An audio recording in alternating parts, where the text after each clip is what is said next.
Hai, selamat siang. Apa kabar semuanya?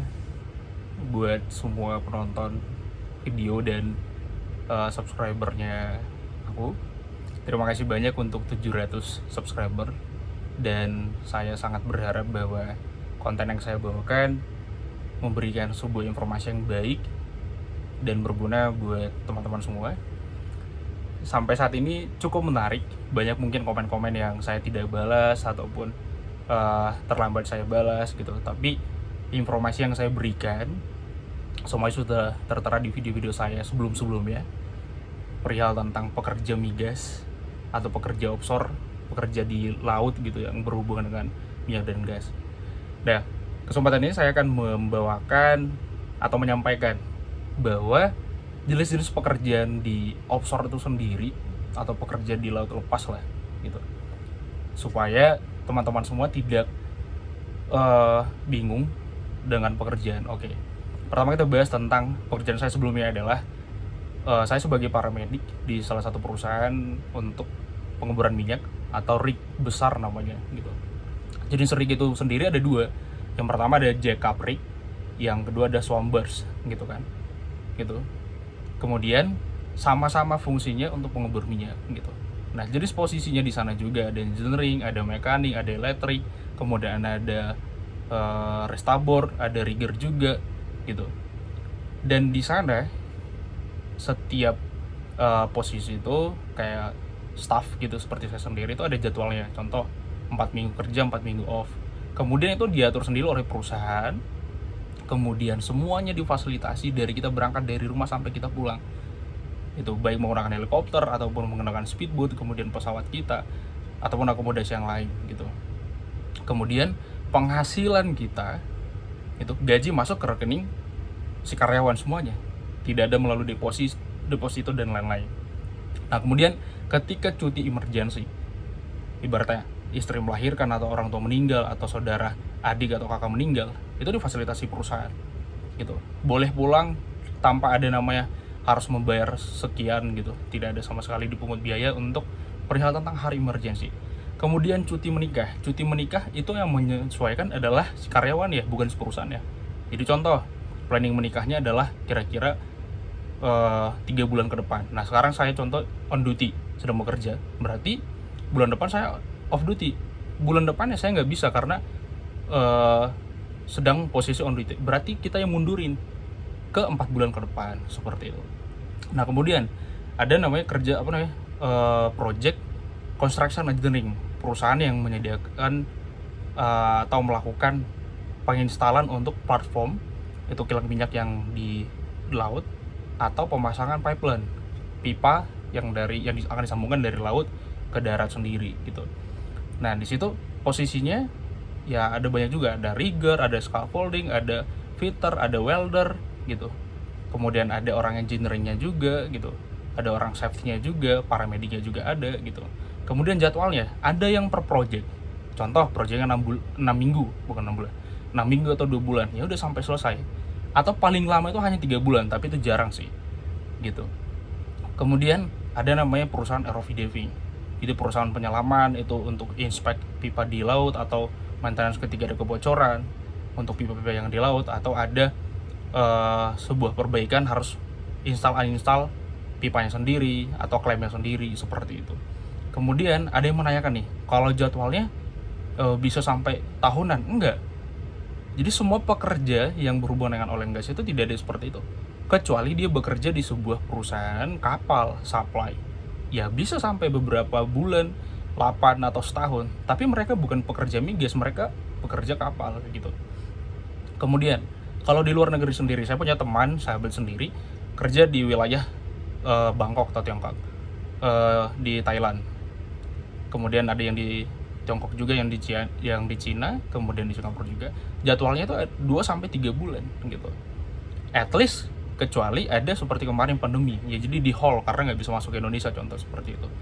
Jadi rata-rata memang untuk pekerja migas sendiri, baik itu perusahaan pengeboran minyak sendiri, atau construction engineering sendiri, atau perusahaan survei, atau perusahaan ROV diving sendiri, ya jadwalnya adalah 2-3 bulan. Itu sudah rata-rata gitu. Dan semua fasilitas, semua akomodasi itu disediakan oleh perusahaan. Seperti itu. Kemudian masih banyak nih sampai sekarang antara percaya dan nggak percaya perihal tentang pekerjaan di offshore itu bagaimana. Perihal tentang, ini menarik nih, gaji nih contoh. Berpikir bahwa semuanya gede semuanya, enggak juga, itu tergantung perusahaan ya gitu. Jadi tidak bisa disamaratakan bahwa pekerja migas itu sama nih bayaran semua, enggak, karena resikonya sendiri beda-beda. Contoh, untuk di oil and gas paling tinggi risiko di mana? Itu di rig, di pompa minyak, itu high risk itu. Kemudian di perusahaan ROV diving penyelaman sendiri, kemudian construction engineering gitu. Kalau survei dia menentukan titik saja gitu kan. Nah, jadi ini harus benar-benar diperhatiin sama teman-teman semua, bahwa jangan sampai kita mudah tergiur untuk sesuatu yang terlihat kayak ini, wah nih, ini masa depannya cerah nih, padahal belum tentu gitu. Jadi sebelum kita ibaratnya lebih jauh nih membahas tentang dunia oil and gas ini sendiri, saya berharap sih teman-teman semua menonton video saya sebelumnya gitu, supaya dia sampai ke sekarang tuh nyambung jadinya gitu. Kemudian ada pertanyaan kayak, kalau di tempat kerja boleh nggak video call? Boleh ketika di dalam akomodasi dan tidak posisi sedang bekerja gitu. Kecuali ibaratnya posisi-posisi tertentu seperti OIM, kemudian chief, kemudian manajer ataupun kayak saya sendiri paramedik, ya saya di ruangan saya kerja gitu. Ya kalau saya mau telepon nggak masalah juga gitu. Yang penting saya standby, telepon saya standby untuk perusahaan, kemudian HT saya itu standby juga di situ. Kemudian boleh nggak video call? Boleh. Kenapa tidak boleh? Tidak ada namanya pembatasan. Sinyal ada nggak? Ada. Sinyal ada. Tapi kalau ibaratnya ada nih yang susah itu di perusahaan yang seperti kapal. Kalau di kapal itu memang agak susah karena berpindah lokasi semakin jauh dari daratan, ya semakin susah sinyalnya. Tapi rata-rata ada wifi satelit, bisa komunikasi, bisa video call.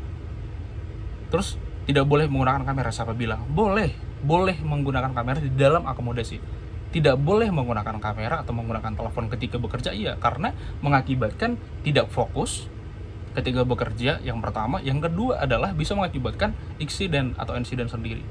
Handphonenya terjatuh, kemudian dia sedang memegang, ibaratnya mengerjakan sesuatu hal yang mengakibatkan yang dia kerjakan dia tinggalkan untuk merespon handphonenya sendiri. Bisa mengakibatkan kecelakaan untuk dirinya sendiri atau mengakibatkan kecelakaan buat teman-teman atau rekan-rekan kerjanya sendiri. Kayak gitu. Kemudian jadi boleh nih sebenarnya video call, boleh gitu kan. Kemudian ada pertanyaan selanjutnya gitu, kenapa kalau mau menikah gitu harus diminta fotokopi istri, kemudian fotokopi KTP istri gitu, kemudian rekening dan sebagainya? Ya tidak ada diminta seperti itu. Ya kalau mau nikah ya urusan sendiri, tidak ada urusan dengan perusahaan gitu. Kemudian teleponan dengan HRD-nya perihal tentang pembayaran dan sebagainya, tidak ada hubungannya. HRD itu tidak ada hubungannya dengan keluarga si korban ketika ada sebuah trouble nih gitu. Ibaratnya ada insiden atau accident sendiri atau fatality sendiri, ada yang meninggal gitu, ya itu baru dihubungi gitu. Tapi untuk urusan pernikahan, kemudian untuk emergensi dan sebagainya, yang perihal tentang istri melahirkan, keluarga, ya tidak ada hubungannya si HRD dengan si keluarganya atau calon istri sendiri itu. Jadi teman-teman sendiri, ini apalagi nih perempuan nih gitu, harus lebih berhati-hati gitu. Banyak sekali saat ini itu cara-cara orang, modus-modus orang untuk menipu, untuk menggait, untuk memberikan sesuatu hal yang kayak harapan yang besar gitu, yang baik, kemudian seolah-olah dia terlihat mapan, terlihat pendapatan yang besar gitu. Jangan sampai tergiur seperti itu. Kita harus lebih bijak, kita harus lebih pintar, kita harus menambah wawasan kita.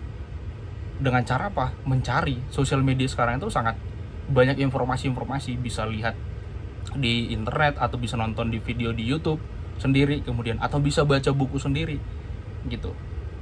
Jadi ini informasi yang saya berikan untuk teman-teman adalah informasi yang sangat penting untuk mencegah dan kalau boleh tidak ada lagi namanya korban-korban penipuan yang mengatasnamakan pekerja minyak dan gas di laut gitu.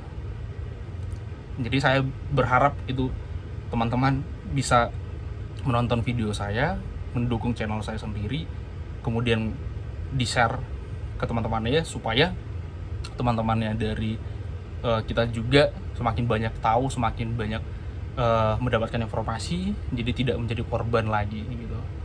Jadi sekian yang bisa saya sampaikan untuk informasi saat ini. Pertanyaan-pertanyaan yang sudah disampaikan ke saya, maaf kalau saya baru buat video lagi karena berhubungan pekerjaan cukup padat juga dan kondisi lokasi kerja juga cukup jauh dari daratan, jadi kalau untuk upload video ke YouTube juga agak cukup sulit gitu.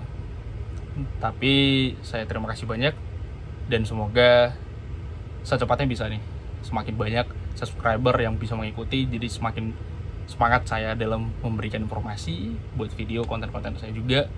Terima kasih atas dukungannya semua. Sampai ketemu lagi. Bye bye.